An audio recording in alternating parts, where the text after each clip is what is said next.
S I you کی کاروائی ہو رہی ہے تو ملیٹنٹوں کے خلاف کاروائی ہو رہی ہے تو اینمی آرڈیننس ایکٹ کی بھی بات آپ کے سامنے رکھ دے چلے، کیونکہ سرکار کی طرف سے باضابطہ طور پر ایک پروسیس شروع کیا گیا ہے، مرکزی حکومت کی طرف سے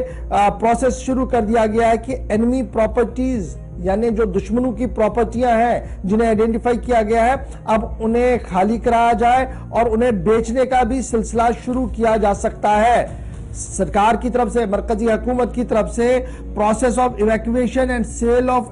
اینمی پراپرٹیز کو شروع کر دیا گیا ہے اور ابتدائی مرحلے کے مطابق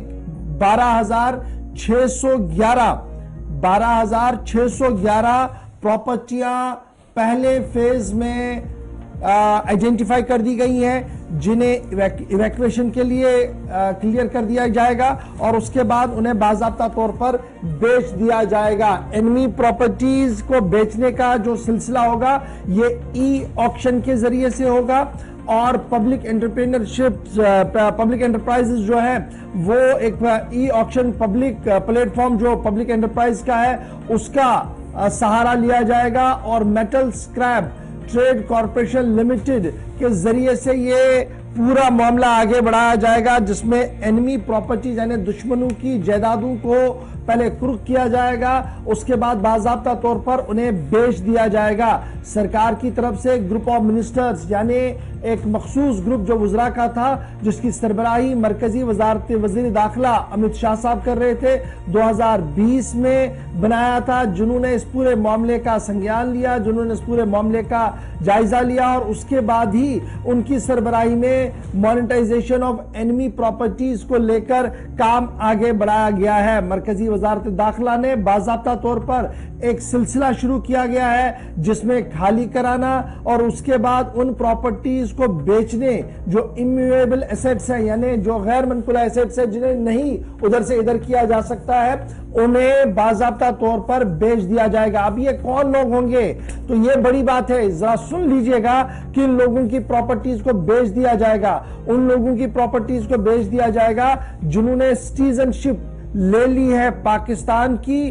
اور چائنا کی، باضابطہ طور پر جن لوگوں نے شہریت لے لی ہے پاکستان کی لیکن بھارت کے تھے یا بھارت کے کسی بھی ریاست کے اندر مقیم تھے لیکن اب انہوں نے باضابطہ طور پر بھارت کی شہریت کو ترک کر دیا ہے اور پاکستان یا چین کے اندر اس وقت رہائش پذیر ہے، ان کی فہرستیں تیار کر دی گئی ہیں، 12,611 افراد کی فہرست تیار ہوئی ہے اور ان سب کو اینمی پراپرٹیز لسٹ کے اندر ڈال دیا گیا ہے۔ مانیٹائزیشن کے ذریعے سے اس میں تقریباً 1,00,000 کروڑ سے زیادہ فائدہ جو ہے وہ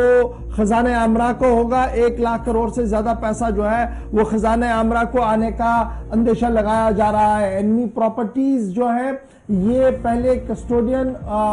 جو سی ای پی آئیز کے پاس رہا کرتی تھی لیکن پھر باضابطہ طور پر ایکٹس میں ترمیم ہوئی اور اب باضابطہ طور پر یہ معاملہ جو ہے وہ سامنے آیا ہے۔ اب ابتدائی طور پر یہ جو پراپرٹیاں ہیں کہاں پر ہے، ذرا یاد رکھیے گا، جو ابتدائی طور پر ہمارے پاس اطلاعات ہے کہ تقریباً 12,611 پراپرٹیوں کا آئیڈینٹیفائی کر دیا گیا ہے اور ان میں جو یہ اتنا پیسہ خزانہ عامرہ کو ملے گا اور کیسے یہ ہوگا، جو highest number of enemy properties جو دیکھی گئی ہیں جی وہ اتر پردیش کے اندر ہے، 6,255 پراپرٹیز کو آئیڈینٹیفائی کر دیا گیا ہے۔ اس کے بعد ویسٹ بنگال کے اندر ہے جہاں پر 4,000 سے زیادہ پراپرٹیاں آئیڈینٹیفائی کر دی گئی ہے، دلی کے اندر 650 سے زیادہ پراپرٹیاں ہیں، گوا کے اندر 295 پراپرٹیاں ہیں، مہاراشٹرا کے اندر 208 پراپرٹیاں ہیں، تلنگانہ کے اندر 158 پراپرٹیاں ہیں، گجرات کے اندر 151 پراپرٹیاں ہیں، تریپورہ کے اندر 105 پراپرٹیاں ہیں، بہار کے اندر اینمی پراپرٹیوں کی فہرست جو ہے وہ 94 ہے، مدھیہ پردیش کے اندر 94 ہے، چھتیس گڑھ کے اندر 78 ہے اور ہریانہ کے اندر 71 ہے۔ تو اس طریقے سے جب آپ آگے اس کو دیکھیں گے تو کیرلا، اتراکھنڈ، تامل ناڈو، میگھالیہ، آسام، کرناٹکا، راجستھان، جھارکھنڈ، دمن، دیو، آندھر پردیش، انڈومان اور نکوبار اس فہرست میں شامل ہے، تاہم اس پہلی فہرست کے اندر جموں کشمیر کا کوئی بھی ذکر نہیں ہے۔ تو یاد رکھیے گا کہ انیمی پراپرٹیز کو ایویکویٹ کرنا، خالی کروانا، اس کے بعد باضابطہ طور پر اس کو بیچنے کا عمل شروع کیا جائے گا. اور مرکزی وزارت نے جو گروپ آف منسٹرز کی کمیٹی بنائی تھی انہوں نے اس کو ہری جھنڈی دے دی ہے. خزانہ عامرہ کو 1,00,000 کروڑ سے زیادہ پیسہ ملے گا. تمام ریاستوں کے اندر پراپرٹیوں کو آئیڈینٹیفائی کر دیا گیا ہے. تفصیلات آپ پوری ڈیٹیل کے ساتھ پڑھ سکتے ہیں ہماری آفیشیل ویب سائٹ www.